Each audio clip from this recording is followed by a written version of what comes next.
Of our potential power, disregard of our roots.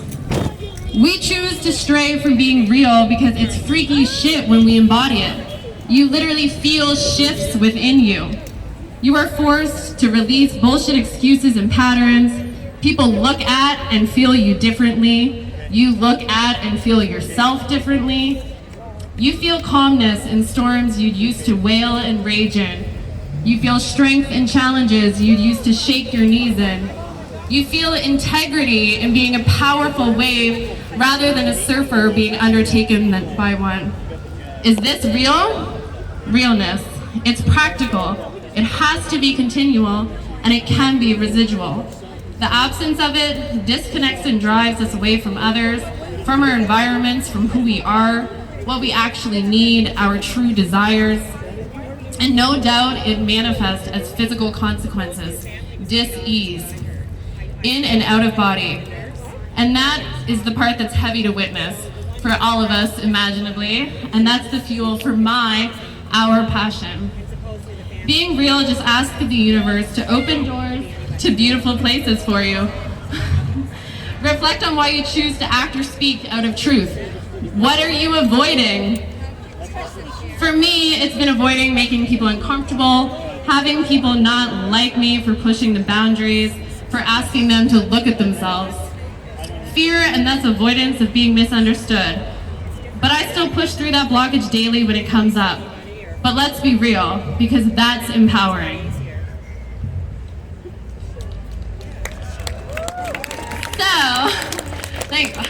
We have likely all gone through or are currently still going through hours of deep discussions, relationship shifts, personal transformations, life changes of all sorts, all of the feels. In any and all of my observations, it's become abundantly clear that energy flows where attention goes. We vote with our time, we vote with our dollar, we vote with our attention, we vote with our intention. It's been said when a pattern is finally coming to an end, especially one that's been held in your body for a long time, in the collective for a long time, that's also when you'll face the most fear and resistance, because being set free actually feels incredibly uncomfortable and unsafe in relation to continuing to play out what you've always known. And we're witnessing that a lot right now in others, sometimes in ourselves in moments, but have compassion for yourselves as you work through the transition, and others as they do their piece. So it only makes sense that if we each change our piece of the whole puzzle will change, the whole big picture. Today I want to highlight two things we can tend to expand our capacity to essentially hold the line. One being lifestyle optimization, and two being resource optimization. Optimization, the action of making the best or most effective use of a situation or resource. And as we know, we are clearly where we are with this. So, when it says best, we're not talking about a dream, I'm just gonna skip that part. So lifestyle optimization. Clearly we witness a lack of guidance in this realm from we know who. Lifestyle medicine reminders are helpful for us all, and the following are merely suggestive words to spark your curiosity into finding what works for you, and even that will change as everything else does. Holistic thinking is recognizing the interconnections in all that is. Small and long term, keep stock and connect the dots. Breathe deeply and regulate your nervous system. Again, fear, anxiety, excitement. It's how you perceive it in the body. Hydrate with quality fluids. Choose the most wholesome foods and the least toxic products you can. Have the hard looks in the mirror and address the patterns that need changing. Make friends with your mind and do the self-care. Plant fruit trees for residual harvest. Grow sprouts at home for nutrient-dense freshness through these next seasons. Emotions are energy in motion, and movement creates ease. It moves out the heaviness, so move. Yet, mindfulness and slowing down can actually help us go faster, go further. So rest and bask in joy when that's what feels most productive and needed. Take vitamin D. Sunshine is a battery. So is community. Embrace the people around you. The C, vitamin C, they're cortisol reducers. We're being cortisol overloaded.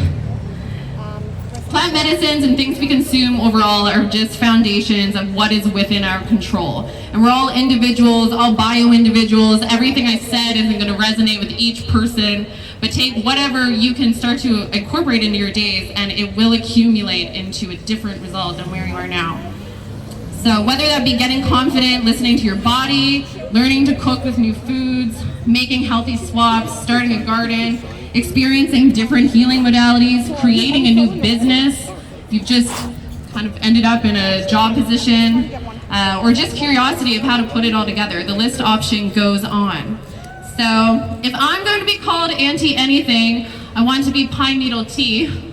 So corny. So I can say I've been shown to be antiviral, antibacterial, antifungal, anti-inflammatory, anticoagulant, antispasmodic, antiseptic, antioxidant, antitussive, which means, you're not going to cough, and beyond.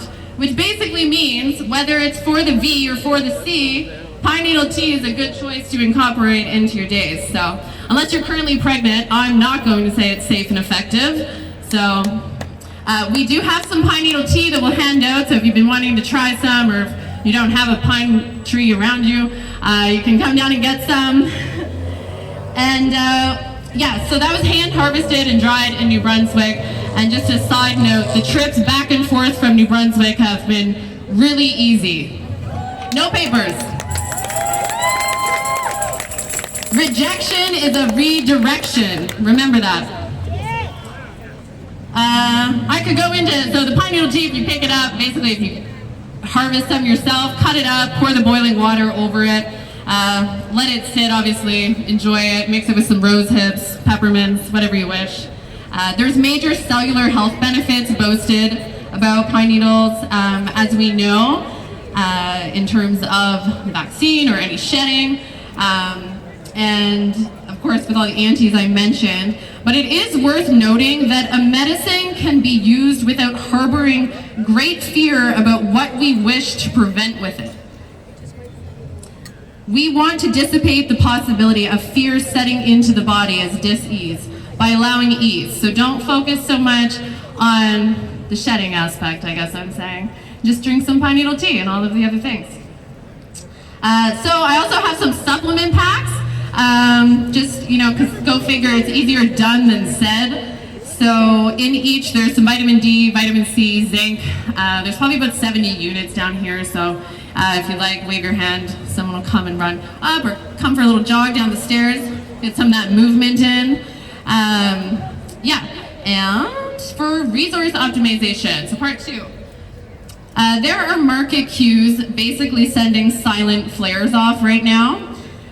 Recognizing that behind the noise of obscene COVID details, restriction details, so much is shifting, and unfortunately, yet realistically, the collective is clearly moving full steam ahead into an inevitable breakdown of systems, for what will then inevitably be a breakthrough of building anew, and we want to be a part of that. So some reminders and calls to action. Again, take what resonates, leave what doesn't. Learn the financial system and what's happening behind the scenes about stocks, shorts, crypto and NFTs, the abounding new laws enacted from the SEC, the intentions of the World Economic Forum. Anticipate the dollar collapsing and think regeneratively rather than sustainably. Learn about the agriculture system or the legal system or the transportation system, social platforms, or the manufacturing and production systems, so you can be actively preparing solutions. What's your thing? I was gonna make a joke and say, every time I hear that, I just think of the T-Rex commercial from many years ago. What's your thing? Take stock of what you have to offer, what you're best at, what you want to do, what you want to have, what is needed, where the opportunity gaps and the loopholes are. So again, you can expand your capacity to hold the line. My friend once told me, and he calls himself a philanthropreneur, that to make an impossible list. And when we do that, we realize how feasible our wildest dreams are. What seems so out of reach is not with a cumulative action. You can literally turn nothing into something, and that's kind of where we're at right now. So I know we have it in us to make that happen, even if it looks worse in the midst of this transition. It's our puzzle pieces that matter. Let's create and accumulate. Think ripple of impact along with return on investment. They are equally important ROIs in standing strong and free. Energy flows where attention goes, and in this new phase, we must level up our resilience to external pulls and pushes. So let's get really grounded through optimizing the way we're able to show up, and get really strategic through optimizing the way we're able to keep up. Explore patterns in nature and in history. Feel assured, seeds sprout eventually. Thank you. Enjoy the rest of the beautiful afternoon. Thank you very much, Jess. Fantastic there, and as she said, she does have some samples down here. If people want to get anything here, pop over and see her. And don't forget, at the end of today, when we eventually finish speaking, that doesn't mean everyone